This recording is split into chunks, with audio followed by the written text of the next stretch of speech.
मानस आणि मानेस यांच्यामुळे मी आज इथे उभे आहे. कारण सतत 2 दिवसांनी मानसचा मला सारखा आग्रह असायचा की मम्मी काय झालं रिटायरमेंटचं, तू कधी घेणार. आणि मानेसर पण 4-8 दिवसांनी असं मला सतत सांगत असायचे. एकदा तर मानस असं म्हणाला की मी येऊ बाईंना जाऊन भेटू का, मी विचारू का बाईंना की मम्मीची रिटायरमेंट मम्मी घेणार आहे असं.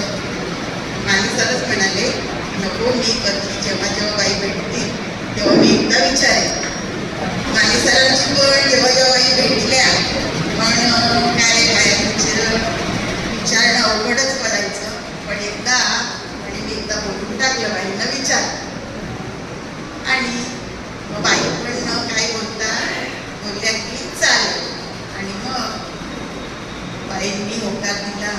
तसेच आमच्या शाळेच्या मुख्याध्यापिका मीरा मॅडम बाई यांनी माझी शाळा 2 नंबर संत कक्कया मराठी 2 आणि ती 1 ऑक्टोबर 2024ला आम्ही विलीन झाली आणि या शाळेत आलो. बाईंनी मला माझ्याकडे चार्ज आहे मग बाईंना मी चार्ज देणार. त्यावेळेला बाईंनी वेळोवेळी मला मदत केलेली आहे आणि मार्गदर्शन केलेलं आहे. कारण बाईंचा उपमुख्यापासून बाई मुख्याध्यापक होईपर्यंतचा अनुभव, त्यांना शालेय कामाची माहिती, त्या सर्वांचा त्यांनी मला व्यवस्थित मार्गदर्शन केलेलं आहे. आणि कधीही मी ऑफिसमध्ये